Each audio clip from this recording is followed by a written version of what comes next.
Hello, everybody. Welcome to this third in a series of presentations. It's interviewing in accounting firms. And lastly, we're going to be talking today about how firms recruit and just some kind of like final thoughts. So my copyright and disclaimer notice, the presentation is copyright 2008 to 21 by Bennett Tchaikovsky and is for educational purposes only.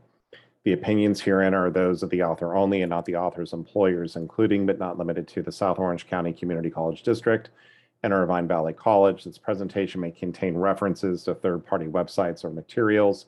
Collectively, the content, the author makes no claim to the content whatsoever, and the usage of the content is for educational purposes only.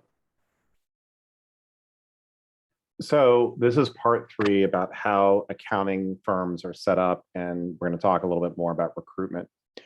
And there's always a saying, it's a marathon, not a sprint. And this is something that, just kind of talking about this is that it may not be the best analogy. And I looked this up when I was looking at the quote to find out who said it, as a marathon is extremely difficult and a long to basically go through and prepare for. However, the reason why I'm using this analogy is that the recruiting process does not happen overnight. You're not going to go to the job and you're not going to immediately be hired. It's something that it takes time if you're looking at these different firms.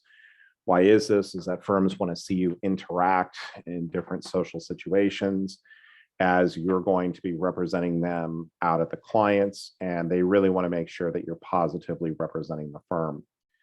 So before I kind of talk more about this, is that the content for this particular material really comes from a source of articles that I wrote for Rogers CPA Review. It's now known as UWorld Rogers CPA Review. And that group did an amazing thing with some blog posts that I made. I showed links in my prior video. They gave their time and made the recruiting, my career ebooks look phenomenal. And you can find links to these on my Irvine Valley College faculty website. But this is obviously, it's been a few years since I've done it, so I'm just going to kind of share some additional thoughts with you. So the greatest regret of my former students is what? Not starting the recruiting process earlier. And this is a huge regret of former students. And grades aren't really going to matter 10 years from now. It's that job. And let me share something with you. Once you've graduated, firms don't want you. They want you while you're in school.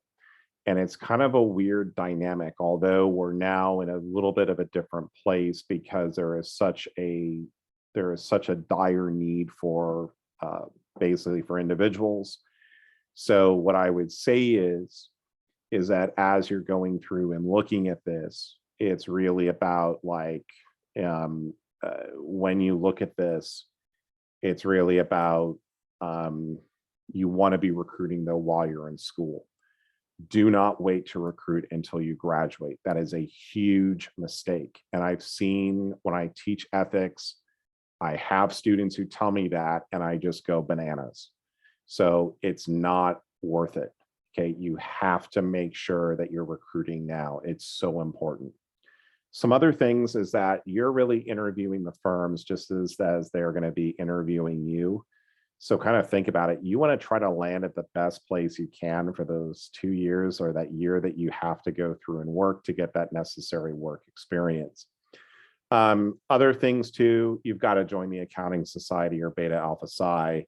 If you talk to Travis Haw right now at Cal State Fullerton, and I'll believe whatever that dude tells me, that guy is amazing. And he was my former student. I'll probably be working for him like next year when he takes over the world. So a couple other things over here, classroom etiquette, participation. So do I recommend students to employers? Oh yeah, I do all the time. And I'm only really going to be recommending students that I've seen who have meaningfully participated in class, that they've performed well on exams, that they're, being kind to other students. Although a lot of that is a lot more difficult during COVID. But even during COVID, I still have when I give a letter of recommendation, I use pretty specific wordings with regards to that. The other thing too is like when you're looking at accounting firms, the big four may not be for you, especially if you're a little bit on the older side, frankly, because you probably won't want to put up with some of the shenanigans that they make you do at the big four firms. So there's a lot of other great firms that are out there, and it's really going to be about which one is best for you. Go back to my series one in this video when you go through and you do your diligence on the firms. And so you just have to find like the right one. Now, in terms of, and I'll talk a little bit about this, about meet the firms and speaker events, we'll go to that on another slide. But also too, you need to have your elevator personal pitch developed. So make sure that you can tell somebody about yourself, like I'm graduating next year. You know, what is it about you? I'm involved with the accounting society. I work full time, you know, whatever it's going to be. Another thing is on the resume, make sure you state when you have your 150 semester units. This is extremely important in California, because if you do not have that, most firms will not want to hire you. And it's not that they won't want to hire you. It's not that they're not going to hire you. It's just that they want you to have that educational requirement done, because when you start full time, that's going to be what's happening. We'll talk about off-campus events and on-campus interviews, and as well as interviews at the accounting firms in a short bit. But let's talk about the 3 or more steps that kind of happen in the life cycle of accounting firms. Now, a lot of firms have done away with this freshman advantage, but it's basically, when I was going through it, there was pretty much internships and full-time employment. You would start generally interviewing in the junior year. When it was back when I was going through, as a 4-year requirement, not a 5-year, the 150 semester units. But they basically added things like on here about summer leadership programs and freshman advantage. These are just ways that if you're earlier on in the process, that they can kind of reel you in and get you into the firm. But I'm just going to kind of show you something here. And this is a chart that I oftentimes do with a lot of my students. And when you kind of look at it, and this is really how I kind of go through and explain things for my transfer students, is that when you're at a 4-year school, or if you're transferring or starting at the 4-year school, the key terms are really going to be in the last 2 summers before you graduate. The summer before you graduate is when you're going to be looking at that internship.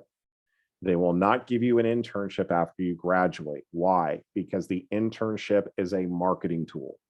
They will send you to Walt Disney World and all these other things, and then they're going to want you to come back to the school and say how amazing PricewaterhouseCoopers was, or Ernst & Young, or whatever else may have you. So the internship is very special in the accounting world. It is paid, right? So it's something that we all want.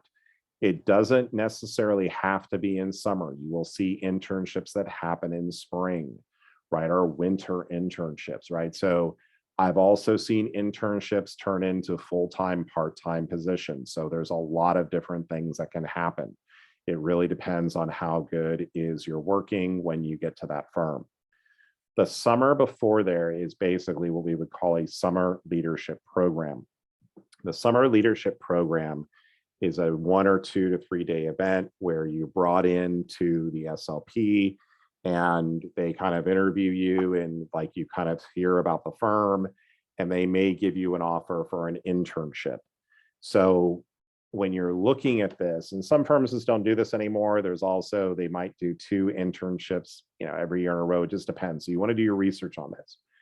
But typically for the internship interviews for summer, is they do those in fall, right? So over here, when we're looking at the SLPs, those typically interview in spring. However, with COVID, a lot of this has kind of changed. So you want to make sure you're going through and doing your research. Now, if you are a transfer student and say, I'm just going to go to the school for 2 years, you're screwed. Okay, you're not screwed, but you're going to find yourself in a very difficult position. Why? If you're going to go to a school for 2 years and graduate, the problem you run into is that you're going to have 1 summer, right? So this part over here is totally gone, right? So if I was looking at this over here, right, this part is gone, right? Because if I'm only there for 2 years, right, I'm basically going to be graduating here. I have 1 summer. And what ends up happening is that, well, instead of interviewing in the second year for an internship the summer before I graduate, I'm now pushing this back. The problem is for transfer students is they have nothing on their academic transcript when they graduate, when they enter into that school. So you're at a huge disadvantage if you are a transfer student and you're planning on getting out in 2 years. You absolutely want to say, if you can afford it, you absolutely want to have 2 summers, which means essentially 5 semesters. So again, I'm mentioning this here. There's always going to be ways around it. But again, if you're planning on just being there for 2 years, what I have seen some students do is they would take classes over the summer before they start to get at least something on their transcript so that when they're applying for an internship, they can say, oh, I got an A in intermediate accounting. So again, you really want to make sure that you've planned this out. And again, just kind of keep in mind too, is that this is typically the way that a lot of different firms do it. The smaller firms will not have SLPs. They will not have freshman advantage. They just can't afford it. They will oftentimes, though, some of them will do internships. Remember that internships are expensive. You've got to have your existing employees taking their time out of the day to train you, right? It's a way of going through, it's a way of recruitment, and they spend a lot of money and time on their interns. Interns get treated very, very well. They like to take out interns for lunch because their lunch gets paid for by, HR. So again, just go through and think about it. The other thing too is that when you're looking at the cycle, once you have an internship offer, or once you finish an SLP, they're going to give you an offer for an internship. So the SLP will typically turn into an internship. If you're offered an internship, unless you really screw up, you're going to be offered a full-time job. And so you can be in a position where if you're offered an internship in, basically 2 years before, you're pretty much sitting in a very good position as far as full-time employment. So again, because they would hire you as if you were an intern, they're going to give you that job over somebody who's just applying in the fall.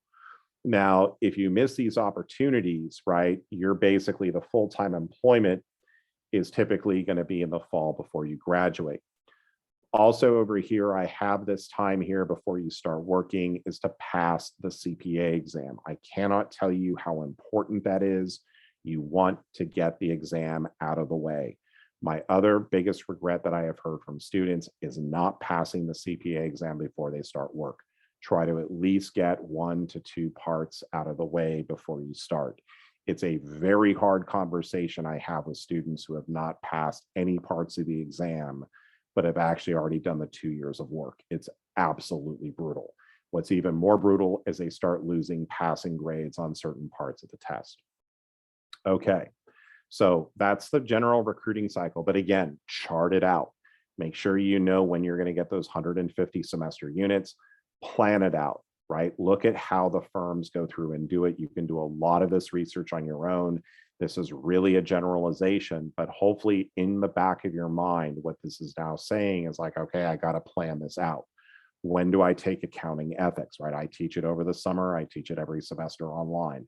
Great class to take, right? So again, make sure you go through and you plan everything out because you have to have your 150 done with the courses as indicated. And again, I've got other videos on that as well. Now, how are the firms actually set up? And this is really important for kind of going through and understanding it. The triangle that I'm using here is that there are very few partners and they're at the very top of the pyramid. What follows beneath them are managers, senior managers, and director. What's a director? A director might be a person who's hired at a senior level later in the game, but they're not going to make partner, but they still pay them a lot of money because they're doing a good job, right? So what you have to kind of keep in the back of your mind is that basically they're upper level people, but they're right below the partners. Then you have senior associates, right? What is a senior associate? Well, they're an experienced associate. They've typically been there 1 to 2 years. Managers usually starts at about 5 years. Partners can be, depends on how much business you're bringing in.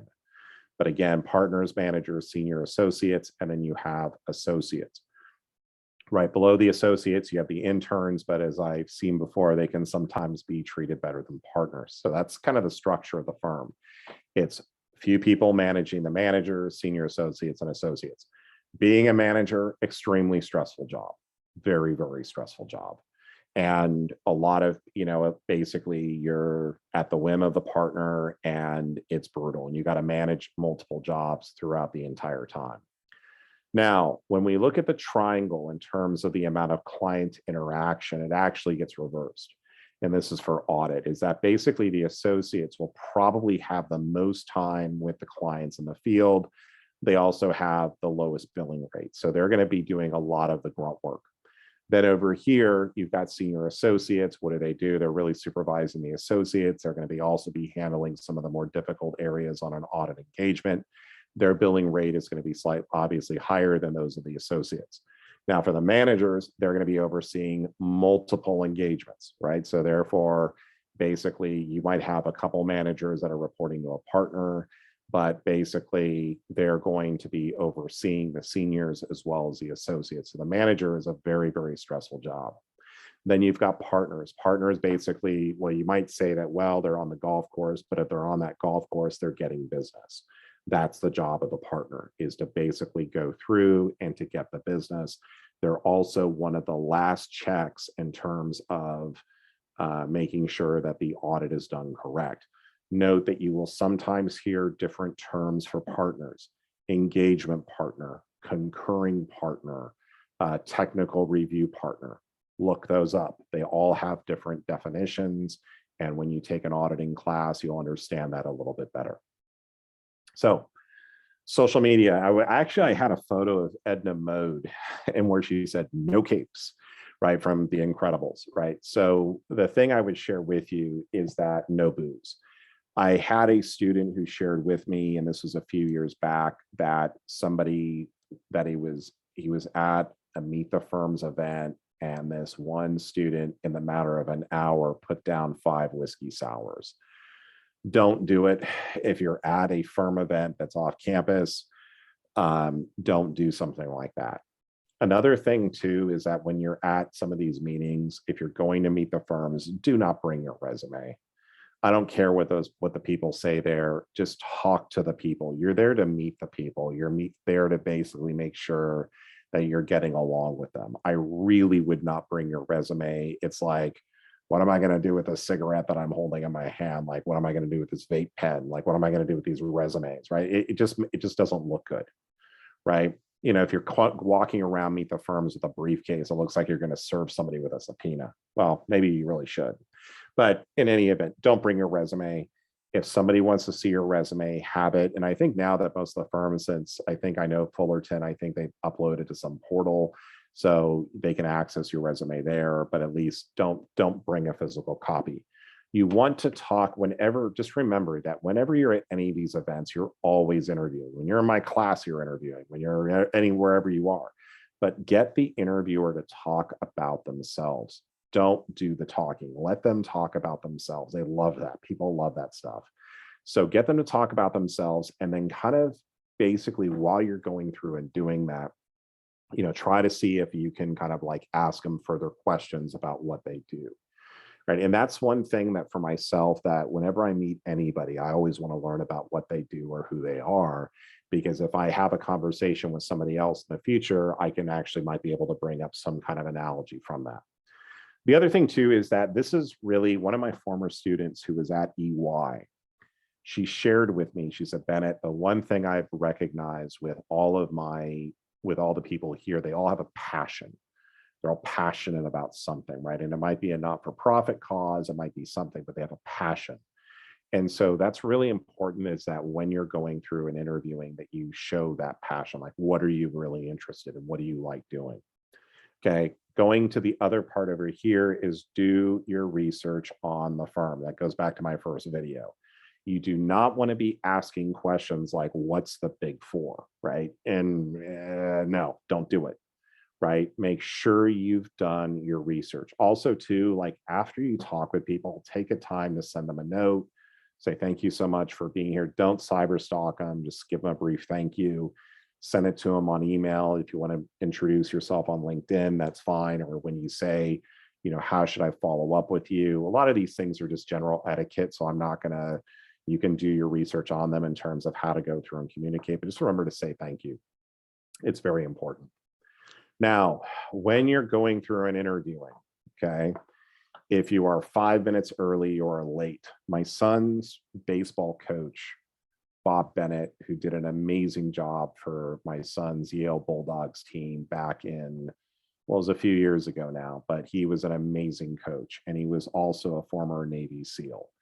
And he said something which was, if you're 5 minutes early, you're late, right? Do not show up late to a meeting, okay? And if you ever seen the movie The Irishman, you hear, Jimmy Hoffa portrayed by Al Pacino saying like, it just drives him bananas.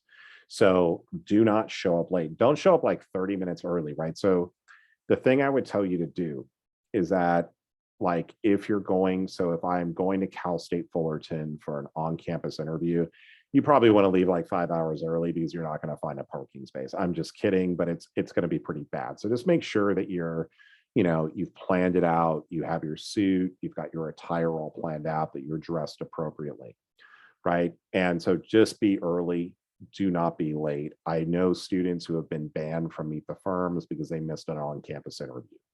So just make sure you kind of get that through.